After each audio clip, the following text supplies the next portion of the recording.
नमस्कार, मी संजय आवटे. आवाज महाराष्ट्राचा विशेष कार्यक्रमात तुमचं स्वागत. आज पुन्हा नवी गाज, नवा आवाज. काल प्रजासत्ताक दिन साजरा होत असताना तिकडे शनी शिंगणापूरच्या वाटेवर असणाऱ्या आमच्या भूमाता ब्रिगेडच्या महिला कार्यकर्त्यांना अडवलं गेलं, कारण त्यांना शनी शिंगणापूरमध्ये त्या मंदिरामध्ये प्रवेश करण्यापासून रोखलं गेलं. खरं म्हणजे हे काय आत्ता घडलं आहे अशातला भाग नाही, पण भूमाता ब्रिगेडच्या महिला कार्यकर्त्यांनी जाणीवपूर्वक ठरवलं की याच्याविरुद्ध एल्गार करायचा, थेटपणे जायचं. आणि असं कुठलं मंदिर आहे की ज्या मंदिरामध्ये आम्हाला प्रवेश मिळत नाही, म्हणून शनी शिंगणापूरच्या मंदिरामध्ये चौथऱ्यावर आम्ही जाणार, केवळ महिला आहोत म्हणून एका मंदिरामध्ये आम्हाला प्रवेश मिळत नाही, हे चालणार नाही, अशी भूमिका या महिला कार्यकर्त्यांनी घेतली आणि त्या तिथे जायला निघाल्या. पण त्यांना अडवलं मध्येच रस्त्यात.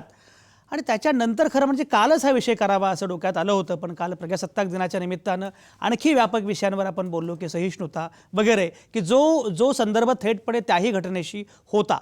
आणि त्याच्यानंतर पुन्हा आज हा विषय करण्याचं औचित्य असं आहे की जेव्हा या महिला कार्यकर्त्या पुन्हा परत आल्या पुण्यामध्ये आणि त्या भेटल्या मुख्यमंत्र्यांना. मुख्यमंत्री त्यांना भेटले आणि मुख्यमंत्र्यांनी बऱ्यापैकी समजूतदार आणि समन्वयाची भूमिका घेतली असं एकूण दिसतं आहे. मुख्यमंत्र्यांनी काय केलं, सरकारनं काय केलं असे प्रश्न उपस्थित होत आहेत. पण तरीसुद्धा एक नक्कीच आहे की मुख्यमंत्र्यांची जी भूमिका आहे, ते असं म्हणालेत की शेवटी ज्या जुन्या प्रथा परंपरा आहेत त्याच्याबद्दल आपल्याला एकदा फेरविचार करावा लागणार आहे. त्यामुळे ट्रस्ट किंवा काय या सगळ्याच लोकांनी समन्वयाची भूमिका घेतली पाहिजे अशा प्रकारे. आणि एका अर्थानं भूमाता ब्रिगेडच्या कार्यकर्त्यांचा आग्रह मला मान्य आहे अशा आशयाची भूमिका मुख्यमंत्र्यांनी घेतली. आणि त्याच्यानंतर पुन्हा चर्चा सुरू झाली की मुख्यमंत्री नक्की काय म्हणतायत, महिला कार्यकर्त्यांचं नेमकं म्हणणं काय आहे. याच्या अनुषंगानं चर्चा करताना 3 मुद्दे साधारणपणे पुढे आलेले आहेत. पहिला मुद्दा असा आहे की तस्लिमा नसरीन यांनी सुद्धा एक ट्विट केलं आहे आणि त्या ट्विटमध्ये म्हणजे शनी शिंगणापूर कुठं आहे, तस्लिमा नसरीन कुठं असतात, पण शेवटी हा विषय जागतिक संदर्भात सुद्धा तेवढ्याच महत्त्वाचा झालेला आहे. आणि केवळ शनी शिंगणापूर नाही, बाकीच्याही मंदिरांच्या अनुषंगानं ही चर्चा सध्या सुरू आहे. तस्लिमा नसरीन असं म्हणाल्यात की जर तुम्ही देव मानत नाही किंवा जो देव तुम्हाला प्रवेश देत नाही अशा देवाकडे तुम्ही जाताच कशाला.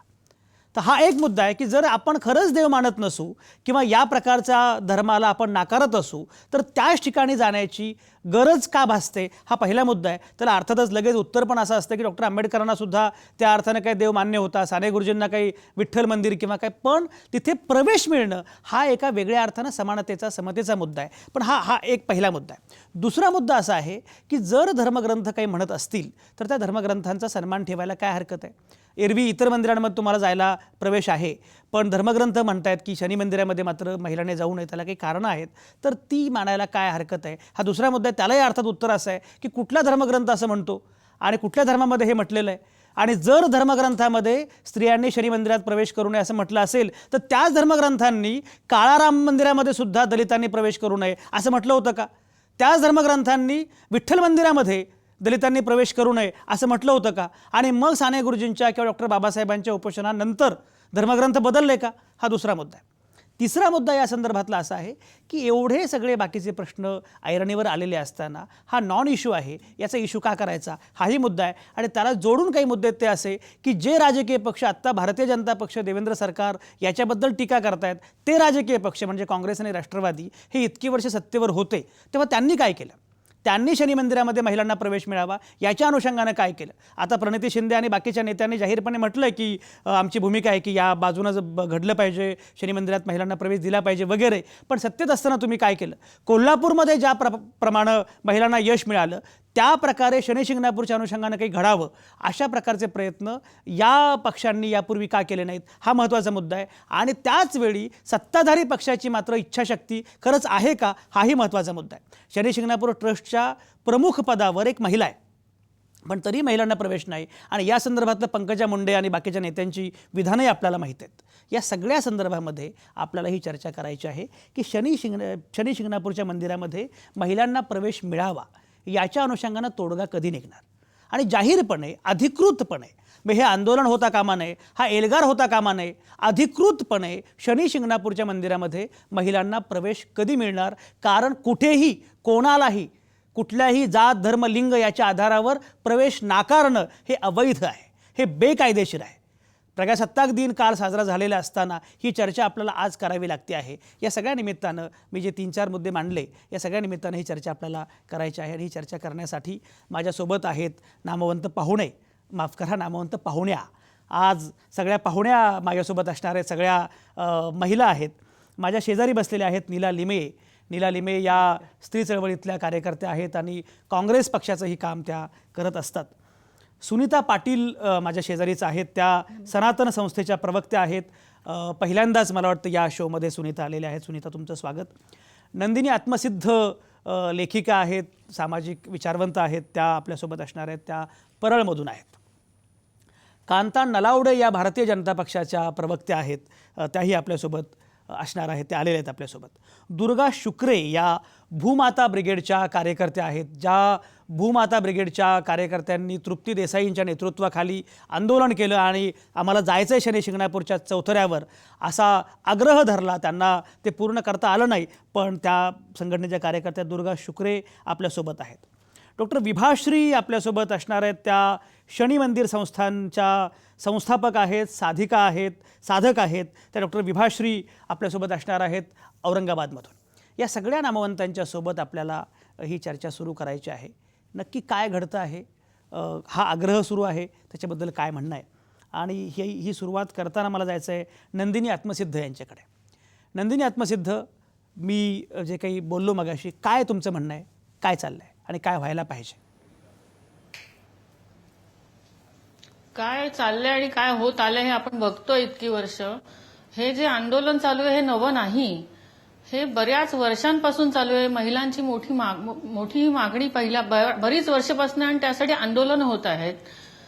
मुख्यतः आपल्या महाराष्ट्र हा आपण पुरोगामी म्हणतो, परंतु पुरोगामी महाराष्ट्रात सुद्धा तुम्ही मगाशी उल्लेख केला ते काळाराम मंदिर असेल, पंढरपूरचं विठ्ठल मंदिर असेल, आंबेडकर आणि साने गुरुजींनी त्याच्यासाठी लढे दिलेत. आणि केवळ मंदिरासाठी नव्हे, पाण्याचा जो अस्पृश्यतेचा जो कलंक आपल्या देशामध्ये परंपरा होती, कलंकयुक्त परंपरा, तिला नष्ट करण्यासाठी खूप आंदोलनं झाली आहेत. 14 तळ्याचा सत्याग्रह आपल्याला माहिती आहे. याचसाठी बाबा आढावांनी एक गाव एक पाणवठा ही एक मोहीम सुरू केली. त्याला यश आलं न आलं हा वेगळा भाग आहे, परंतु अशा ज्या परंपरा असतात त्यांना झुगारणाऱ्या, ज्या अन्यायकारक परंपरा असतात त्यांना झुगारणारी आंदोलनं झाली तरच काहीतरी नवीन घडू शकतं आणि ह्यातूनच महाराष्ट्रही अधिक पुढे जाईल असं मला वाटतं. आता हे मंदिराचं जे आंदोलन आहे याच्यासाठी कितीतरी दिवस आंदोलन चाललंय, चळवळी झाल्या, मागण्या झाल्या, निषेध मोर्चे झाले. नरेंद्र दाभोळकर सारख्यांनी सुद्धा या आंदोलनाला एकेकाळी पाठिंबा दिला होता. दुर्दैवाने त्यांची हत्या झाली. नरेंद्र दाभोळकरांची हत्या होणं आणि त्यांच्या विचारांची एक प्रकारे हत्या, म्हणजे ज्यांनी ज्यासाठी मागणी केली त्या मागणीलाही पानं पुसली जाणं, हे आपलं काय लक्षण चाललंय आपल्या देशाचं आणि आपल्या महाराष्ट्राच्या नंदिनी आत्मसिद्ध, बरोबर तुम्ही सविस्तरपणे तुमची भूमिका मांडली आहे. डॉक्टर विभाश्री आपल्यासोबत आहेत, त्या शनी मंदिर संस्थांच्या साधक आहेत. डॉक्टर विभाश्री, ज्या प्रकारे लोक बोलतायत हा हक्क नाकारला जाणं गैर आहे, हे प्रतिगामित्वाचं लक्षण आहे, हे बदललं पाहिजे असं लोक म्हणतायत. डॉक्टर विभाश्री, काय म्हणणं आहे तुमचं? देखिए, ऐसा है कि अपनी अपनी मन की मान्यताएं हैं. कुछ ऐसी भी बातें हैं कि कहीं सुनी होती हैं पर सच नहीं होती. उन लोगों ने जो भी कहा है और जो भी लोग आजकल बातचीत के दौरान कह रहे हैं उसमें आधी तो बातें सच हैं पर आधी कुछ ऐसी हैं जैसे रूढ़िवादी मान्यता ही कह सकते हैं हम. असल में सच तो ये है कि कहीं भी किसी भी शास्त्र में, किसी भी ग्रंथ में, किसी भी पौराणिक बहुत बड़े वैदिक ऐसे साहित्य में कहीं भी जिसे मान्यता प्राप्त हो, ये जिक्र नहीं है किसी भी जगह पर कि किसी स्त्री को या किसी पुरुष को अलग अलग पूजा विधि विधान, कर्मकांड, शांति या कोई भी शनिदेव जी से संबंधित हो या किसी भी देवी देवता से संबंधित हो, उसके लिए अलग अलग विचार किया गया हो. हमारी मान्यता तो यह है कि जैसे पुरुष सारे विधि विधान करने के लिए पूरी तरह से स्वतंत्र होते हैं, वैसे ही महिलाओं को भी पूरी स्वतंत्रता मिली हुई है वैदिक काल से ही. इसलिए उन्होंने जो कहा है, मैं समझती हूँ कि पूरी तरह से यदि ज्ञान उनको शनिदेव जी से संबंधित होगा तो शायद बहुत सारी भ्रांतियाँ भी टूटेंगी. डॉक्टर विभाश्रीने जो मुद्दा मांडलाय की जो अधिकार आहे पुरुषांना तोच अधिकार स्त्रियांनाही आहे आणि कुठलाही धर्म हे नाकारत नाही आहे. सुनीता पाटील, काय कसं बघताय तुम्ही सनातन संस्थेचं काम बघता, तुम्हाला असं वाटतं का की डॉक्टर विभाश्री म्हणतात त्याप्रमाणे कुठलाही धर्म हे नाकारत नाही, त्यामुळे शनी मंदिरामध्ये प्रवेश करण्याचा अधिकार स्त्रियांना आहे, तो धर्मानं दिलेला आहे, कुठल्याही धर्मानं तो नाकारलेला नाही असं तुम्हाला वाटतं का? आता इथे आपण बघितलं तर सनातन संस्थेची भूमिका हीच आहे की शनी शिंगणापूरला स्त्रियांना जाण्यासाठी अधिकार नाही असं सनातन संस्था कधीही म्हणत नाही आहे. शनी शिंगणापूरला दर्शनासाठी तुम्ही आजही जाऊ शकतात. कालच्या 26 जानेवारीच्या दिवशी पण 40,000हून अधिक स्त्रियांनी तिथे दर्शन घेतलेलं आहे. त्यामुळे हे म्हणणंच अतिशय चुकीचं आहे आणि हा वादच चुकीचा आहे असं आम्ही म्हणत आहोत. दुसरी भाग म्हणजे की आत्ता ह्या ताईंनी जो भाग सांगितला की आपल्या धर्मात असं स्त्री आणि पुरुष असं वेगळं काही दर्शनाचं नाही दिलेलं आहे, तर त्यांच्या माहितीसाठी म्हणून सांगते की धर्मसिंधू हा जो ग्रंथ आहे आपला किंवा मुद्गल पुराण आहे, या ग्रंथांमध्ये पूर्णतः शनिदेवताची आराधना किंवा त्याचं जे दर्शन घेण्याची मूर्तीपूजनची जे शास्त्र आहे ते संपूर्णतः दिलेलं आहे. तो आपण अभ्यास करावा म्हणजे आपल्याला पूर्ण त्याची माहिती मिळेल. धर्मामध्ये आपल्या जे जे काही लिहिलेलं आहे ते आपल्या स्त्रियांसाठीच, स्त्रियांना अनुकरणीय असंच सगळं शास्त्र सांगितलेलं आहे आणि त्याचा पूर्णतः अभ्यास करूनच या विषयाची चर्चा करावी. आजही आम्ही असं म्हणतो की शनिदेवाच्या चौथऱ्यावर दर्शन घेण्यासाठी बंदी आहे आणि ती आजची बंदी नाही आहे, तर अनेक वर्षांपासूनची ही परंपरा आहे. ह्या परंपरेला तडा जाऊ नये म्हणून सगळ्यांनी ह्याच्यासाठी सहकार्य करावं हेच आमचं म्हणणं आहे. कुठेही दर्शनाला बंदी आहे असं नाही म्हणत आहोत. सुनीता, स्त्रियांनी चौथऱ्यावर जाऊ नये या बंदीला काय लॉजिक आहे, कशामुळे? अहो, लॉजिकचा प्रश्नच येत नाहीये. हे काही सामाजिक ही गोष्ट नाहीये, ही धार्मिक गोष्ट आहे. धार्मिक गोष्ट सामाजिक नसते का सुनीता? धार्मिक गोष्टींची चर्चा करताना धार्मिक गोष्टींचा अभ्यास करूनच आपण बोलायला पाहिजे. तिथे तुम्ही सामाजिक अंगाने बोलू नका. आणि इथे पुरुष आणि स्त्री असा भेदच नाहीये मुळी. इथे पुरुषांनाही समान आहे आणि स्त्रियांनाही समान आहे. त्यामुळे हा जो प्रश्न तुम्ही इथे टाकत आहात हाच चुकीचा आहे. दुसरी सगळ्यात महत्त्वाची गोष्ट म्हणजे धर्मदाय आयुक्त जे दिघे साहेब आहेत ह्यांनी पण नोटीस दिली आहे की चौथऱ्यावर दर्शनासह बंदी आहे. जर तुम्ही तिथे तसं काही करू पाहत असाल तर तुम्ही सुव्यवस्था आणि कायदा याचा तिथे प्रश्न उद्भवणार आहे. आणि कालही तुम्ही 26 जानेवारीच्या दिवशी मला एक मिनिट बोलू द्या माझं म्हणणं. नाही बरोबर, तुमचा मुद्दा मांडला, तुमचा मुद्दा माझा मुद्दा पूर्ण बोलून द्या तुम्ही. तुम्ही जर म्हणताय की 26 जानेवारीच्या आज दुसऱ्या दिवशी चर्चा घ्यावी लागते, तर दुसऱ्या दिवशी नाही. 26 जानेवारी हा दिवस आपला स्वातंत्र्याचा दिवस आहे. या दिवसाला ज्या जवानांनी बलिदान दिलं त्याविषयीची चर्चा जर व्हायला हवी होती, तर आज आपण आपल्या तरुण पिढीवर काय आदर्श देतोय की धार्मिक प्रथा परंपरा या मोडून आपण काहीही आपल्या मुलांपुढे आदर्श घडवायला जातोय, तर हे एकदम चुकीचं आहे. तर मला तर हेच म्हणायचं आहे की धर्माच्या बाबतीत जे ज्ञानी आहेत, धर्म मार्तंड आहेत, शंकराचार्यांसारखे आहेत, यांच्याबरोबर तुम्ही धर्माचा पूर्णतः अभ्यास करून चर्चा करावी. दुसरी गोष्ट म्हणजे त्या चौथऱ्यावर जाण्यासाठी आज अनेक वर्षांपासून बंदी आहे. एक लक्षात घ्या,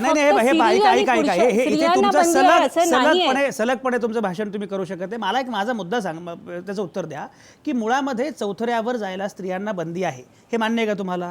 स्त्रियांना बंदी नाहीये, पुरुष आणि स्त्रिया दोघांनाही बंदी आहे. हे मुख्य वाक्य तुम्ही तुमच्या अंतर्मनामध्ये ठसवावं हेच माझं म्हणणं आहे. कांता नलावडे काय म्हणणं? पुरुषांची बंदी आली काय? कांता नलावडे काय म्हणणं?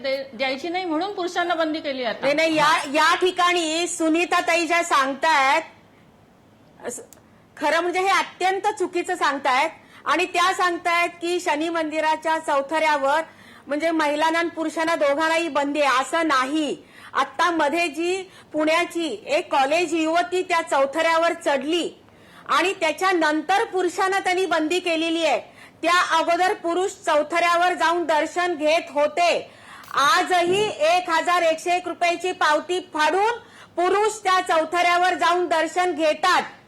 सुनीताताई हे असत्य सांगतायत की महिलांना नाही पुरुषांना सुद्धा बंदी, असं मुळीच नाहीये. फक्त महिलांना त्या ठिकाणी बंदी केलेली आहे. पुरुष या अगोदर त्या ठिकाणी चौथऱ्यावर जाऊन दर्शन घेत होते. मधल्या घटनेपासून त्यांनी पुरुषांना बंदी केली आहे. आता हे नाटक तुम्ही प्रशासनाने कशाला करायचं? जे पूर्वी चालत होतं तेच करायला पाहिजे. पुरुषांना आत्ता त्यांनी बंदी घातलेली आहे. आणि कुठल्या धर्मग्रंथात लिहिले हो? असं कुठल्याही धर्मग्रंथात लिहिलेलं नाही. आणि जर असं असेल तर हे शनी मंदिरच का? या महाराष्ट्रामध्ये अनेक ठिकाणी शनी मंदिरं आहेत आणि त्या शनी मंदिरामध्ये महिला प्रवेश करतात, त्याला तेल वाहतात. मग तिथे त्यांचं काही बिघडत नाही, मग इथे शनी शिंगणापूरला अशा पद्धतीने महिलांना का अडवलं जातं? आता 21व्या शतकामध्ये अशा प्रकारे हे नको ते निर्बंध घालणं खरं म्हणजे आपल्याला शोभत नाही. आणि प्रशासनाच्या अध्यक्षतेच्या नंतर त्यांनी एक महिला केली आहे. मग तुम्ही हे नाटक तरी कशाला केलं? त्या महिलेला तुम्ही अध्यक्ष तुम्ही केलंय, असं काही बोलू पण नका. नाटक महिलांना वगैरे मात्र असे शब्द चौथऱ्यावर बोलणं जायला बंदी आहे. अजिबात चुकीचं आहे, अजिबात अहो, चुकीचं बरोबरच आहे. आहे दुसरी ना, गोष्ट महिलांना सुनीता तुम्ही पाटील त्यांना अध्यक्ष बोलू केलंय द्या. तिथे. हा, बरोबर, बरोबर. आणि महिलेला चौथऱ्यावर बंदी आणि महिलेला चौथऱ्यावर जायला बंदी आणि प्रशासनाची अध्यक्ष महिला, मग याला नाटकच म्हणायचं नाही का? मग महिलेची नियुक्ती करायचं कारणच काय? म्हणजे तुम्हाला काय सांगायचंय? म्हणजे एक महिलेची एका नियुक्ती करून तुम्हाला समाजासमोर काय सांगायचंय? आणि दुसरीकडे मात्र महिलांना चौथऱ्यावर तुम्ही बंदी घालताय. कुठल्याही धर्मग्रंथात असं लिहिलेलं नाही. महिला पुरुषांना समान न्याय आहे. अनेक ठिकाणी शनी मंदिरामध्ये महिला प्रवेश करून दर्शन घेतात, तेल वाहतात. हे या ठिकाणी सुनीताताईंना मला सांगायचं. सुनीता पाटील, एक तर पहिली गोष्ट म्हणजे ह्या जे म्हणत आहेत की आत्ता जे प्रकरण एक मुलगी काय चौथऱ्यावर चढली आणि तेव्हापासून बंदी केली, तर हे अजिबात चुकीचं आहे. यांचं 2000 पासूनच हे न्यायप्रविष्ट प्रकरण आहे. चौथऱ्यावर कुणालाही चढू दिलं जात नाही. तर न्यायप्रविष्ट प्रकरण असल्या कारणास्तव तेव्हापासूनच इथे बंदी आहे. तेव्हापासूनच स्त्री आणि पुरुष बाहेरूनच दर्शन घेतात 10 फुटावरून. तर कांताताईंना जी काही माहिती मिळालेली आहे ती पूर्णतः चुकीची मिळालेली नाही, आहे. नाही, मला दुसरी माहिती गोष्ट, आहे, एक मिनिट माझं अजिबात ऐकून घ्या नाही. तुम्ही, मध्ये बोलू नका. तुम्हाला मी पूर्ण मुद्दा तुमचा सांगून दिलेला आहे. दुसरी गोष्ट, त्या जे म्हणत आहेत की हे सूत्र आहे शनी मंदिरामध्ये दर्शनाचं, हे कुठच्या ग्रंथात लिहिलंय? तर आम्ही सांगतोय ना तुम्हाला की धर्मसिंधू ग्रंथामध्ये पूर्णतः शनिदेवाची जी काही उपासना आहे, शनिदेव हा कसा आहे देव, तर ब्रह्मचारी देवता आहे, ही उग्र देवता आहे. ह्या देवतेचं दर्शन हे आपण लांबूनच करायला पाहिजे. कारण स्त्रियांची जननेंद्रिय ही ओटीपोटामध्ये असतात, त्याच्यावर घातक असा परिणाम होऊ शकतो. हे सगळं शास्त्र पूर्णतः तिथे दिलेलं आहे. तर या आपल्या धर्माने उलट पक्षी आपल्या सुनीता पाटील, आता हा ठीक आहे, तुमचा मुद्दा स्त्रियांचीच पोहोचला. काळजी सुनीता पाटील, घेतलेली आहे धर्माने, तुमचा हे मुद्दा पोहोचला. सगळ्यांनी जाणून बरोबर घ्यावं. बरोबर. एक सांगा सुनीता पाटील, ते जननेंद्रिय ओटी पोटी वगैरे तुम्ही सांगता आहात, तुम्ही काय, तुमचं शिक्षण काय मला सांगा, तुमचं बॅकग्राऊंड अहो, काय? तुम्ही इथे ऐका ऐका, शिक्षण माझं घ्यायला आलात नाही का? नाही नाही नाही हे नाही चर्चासत्र ऐका, नाही नाही कशाचं आहे? अजिबात अहो नाही. नाही, उद्या जर मी या चर्चेमध्ये अजिबात नाही. बोलता तुम्ही बोलता इथे चर्चासत्राला बोलवण्याआधीच तुम्ही आमचा बायोडाटा घ्यायला तुम्ही हवा होता. जननेंद्रिय आणि या गोष्टीच्या काही बोलता आहात. मला एक सांगा, तुम्हाला मेडिकल सायन्सचं काही बॅकग्राऊंड आहे का? तुम्हाला बायोलॉजी काही माहिती आहे का? कशामुळे तुम्ही बोलताय? कुठल्या आधारावर बोलताय? सांगा ना मला. तुम्ही जे काही बाकी बोलता आहात, तुम्हाला अॅनाटॉमीच्या अनुषंगाने काय माहिती आहे? तुम्हाला शरीर रचना म्हणून काय माहिती आहे? तुम्हाला गायनेकॉलॉजी काय माहिती आहे? कुठल्या आधारावर तुम्ही हे बोलता ते सांगा ना तुम्ही. बघा, तुम्ही एक निवेदक म्हणून इथे बसलेला आहात. तुम्हाला मी सांगते की शनिदेवाची जी काही उपासना दिलेली आहे किंवा शनी शिंगणापूरच्या शनिदेवाचं जे काही धर्मशास्त्रानुसार सांगितलेलं आहे हां. ते धर्मसिंधू ग्रंथामध्ये पूर्णतः त्याची माहिती आहे. हां. आपण एक चांगले निवेदक आहात, आपण याचा अभ्यास करावा. हां. मी तुम्हाला सांगण्याची आवश्यकता नाहीये की धर्मसिंधू ग्रंथामध्ये कुठच्या ओळीला कुठे लिहिलेलं आहे. हां. मग मी तुम्हाला या सगळ्या प्रश्नांची उत्तरं दिली तर तुम्ही काय तो अभ्यास करणार? आज जर तुम्ही मला एक सांगा, धार्मिक मला एक गोष्टींचं सांगा. नाही, नाही, चर्चासत्र सुनीता ठेवलेलं पाटील, आहे. ऐका, सुनीता आज जर पाटील. तुम्ही धार्मिक गोष्टींचं हां. चर्चासत्र ठेवलेलं आहे हां. तर त्या दृष्टीने तुम्ही पण पूर्ण अभ्यास करून इथे सुनीता बोलायला पाटील, हवं. एक लक्षात घ्या, तुम्ही इथे biology धर्मसिंधू आणायला प्रमाणे नको. ऐका, धार्मिक बायोलॉजी आहे, गोष्टींमध्ये बायोलॉजी तुम्ही आणली, वैज्ञानिक गोष्टी तुम्ही आणू नका. बायोलॉजी तुम्ही आणली. वैज्ञानिक गोष्टी ह्या सुनीता प्रमाणित पाटील, असतात. सुनीता पाटील, त्या बायोलॉजी आध्यात्मिक तुम्ही गोष्टी आणलेली ह्या आहे. शब्दप्रमाण असतात, हे पण तुम्ही जाणून घ्या. बायोलॉजी तुम्ही आणली. ऐका सुनीता पाटील, मुळामध्ये असाच एक धर्मग्रंथ आहे मनुस्मृती. त्या धर्मग्रंथाच्या आधारे मी असं म्हटलं की सुनीता पाटील यांना अशा सार्वजनिक चर्चेमध्ये भाग घ्यायचाही अधिकार नाही महिला म्हणून. तर मग असा धर्मग्रंथ तुम्ही स्वीकाराल का? एक तर पहिली गोष्ट, धार्मिक बाब आणि शास्त्र, सायन्स, विज्ञान हे नाही, पूर्णतः ऐका वेगळं ना, आहे. मनुस्मृतीबद्दल बोलतोय मी. मनुस्मृतीचा इथे विषय का काढण्याचा विषय? प्रश्नच नाही. धर्मसिंधूचा विषय येतो तर मनुस्मृतीचा काय येत नाही? मनुस्मृतीचं शास्त्र वेगळं आहे आणि धर्मसिंधूचा येतो. धर्मसिंधूचा प्रश्न का आला तर निलालिमे शनिदेवाची निलालिमे तुम्हाला बोला. ठीक आहे, माहिती ठीक आहे, हवी ठीक आहे, निलालिमे बोला, निलालिमे बोला. कालचं 26 जानेवारी आपण सगळ्यांनी साजरा केला, उत्साहात साजरा केला. 2 महत्त्वाच्या गोष्टी या दिवशी घडल्या ज्याची आपण आत्ता चर्चा करतो आहोत की महिलांनी शनी शिंगणापूरच्या चौथऱ्यावर ताई जायचं की नाही. एक बाब की जे देशभर प्रसरलं की महाराष्ट्रातल्या महिलांनी हा प्रयत्न केला की त्या शनी शिंगणापूरच्या चौथऱ्यावर गेला. आणि दुसरी एक महत्त्वाची गोष्ट काल आणखीन एक घडली, त्याचा उल्लेख केला पाहिजे की आतंकवादाचा विरोध करण्याकरता या संविधानाचा आधार घेऊन काल महाराष्ट्रभर मुस्लिम मौला मौलवींनी असं आवाहन केलं की आम्ही आतंकवादाच्या विरोधात आहोत। लक्षात घ्या, आज हे जे संविधान आहे ज्याच्या आधारे आपण आजची चर्चा करत आहोत, त्याच आधारे या दोन्ही गोष्टी काल महत्त्वाच्या घडल्या। सुनीताताईंनी त्यांची भूमिका मांडलेली आहे आणि मगाशी कांताताई आणि सगळ्या या पॅनलवरच्या सगळ्या नंदिनीताई वगैरे सगळ्या बोललेल्या आहेत, ते मुद्दे मी परत बोलणार नाही। फक्त एक प्रश्न मला आधी सुनीताताईंना विचारायचा आहे की शनी शिंगणापूरच्या चौथऱ्यावर जायचं की नाही, संविधानानुसार आपण लक्षात घेऊया धर्माच्या आधारे नाही, कारण बाबासाहेब आंबेडकरांनी लिहिलेल्या घटनेनुसार हा देश चालतो, अजून कोणत्याही धर्माच्या तत्वांच्या आधारे हा देश चालत नाही, पहिली गोष्ट।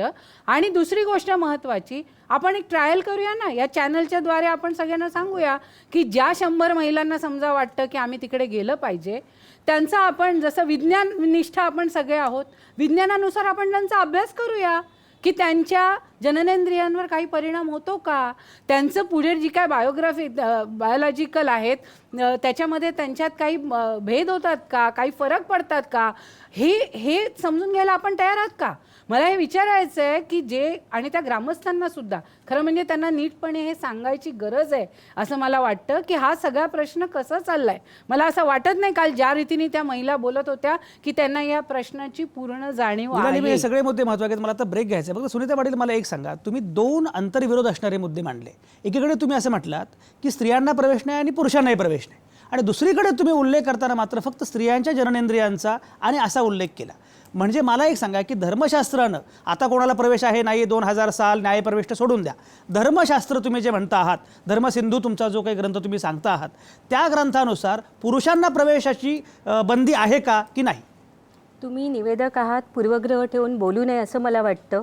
एक तर मी तुम्हाला सांगितलं, तुम्ही निवेदक आहात, धर्मसिंधू ग्रंथामध्ये पूर्णतः शनी शिंगणापूरच्या शनिदेवाबद्दलचं संपूर्ण धर्मशास्त्र लिहिलेलं आहे। तो ग्रंथ तुम्ही अभ्यासावा आणि मग वैज्ञानिक बोलावं। अभ्यास करूया तुम्ही का? हे पहा, सुनीता पाटील ऐका, भावनिक सुनीता बाबी पाटील, आणि सुनीता पाटील वैज्ञानिक ऐका, बाबी ह्या वेगवेगळ्या आहेत। सुनीता पाटील, माझ्या प्रश्नाचं एका वाक्यात उत्तर द्या। माझ्या प्रश्नाचं एका वाक्यात उत्तर द्या। मला ब्रेक घ्यायचा आहे, ऐका, मला ब्रेक घ्यायचा आहे, पूर्वग्रह वगैरे काही नाही, आणि निवेदक म्हणून काय करायचं ते मला फार नीटपणे समजतं। मी तुम्हाला शांतपणे असं विचारतोय की धर्मसिंधू ग्रंथामध्ये स्त्रियांप्रमाणे पुरुषांना सुद्धा बंदी आहे का? मी अभ्यास केलेला नाहीये, तुम्ही केलेला आहे म्हणून उत्तर विचारतोय, काय म्हणणं आहे?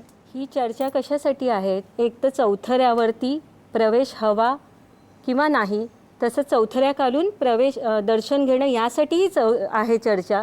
तर धर्मसिंधू ग्रंथाबद्दलची मी तुम्हाला मुद्दे मांडणं यासाठी ही चर्चा नाही आहे, आणि ते शास्त्र समजून सांगायला मला 1-2 दिवस तरी तुम्हाला लागतील, तेव्हा आपण ह्याची बैठक वेगळी घेऊया आणि आपण त्याबद्दलचं तुम्हाला समजून सांगूया। बरोबर, मला आता ब्रेक घ्यायचा आहे। खरं म्हणजे 1-2 दिवस काय किंवा सलगपणे ही चर्चा होऊ शकते, पण आपल्याकडे वेळ फार कमी असतो। मी आता ब्रेक घेणार आहे। ब्रेक नंतर मात्र पुढच्या भागामध्ये ही चर्चा फार महत्त्वाच्या वळणावर जाऊ शकते, कारण खरंच काय मुद्दे आहेत विरोधाचे। भूमाता ब्रिगेडच्या दुर्गा शुक्रे सुद्धा आपल्यासोबत असणार आहेत। ही सगळी चर्चा अतिशय महत्त्वाची, तुम्ही कुठेच जाऊ नका। आता या क्षणी मी घेतोय एक छोटासा ब्रेक।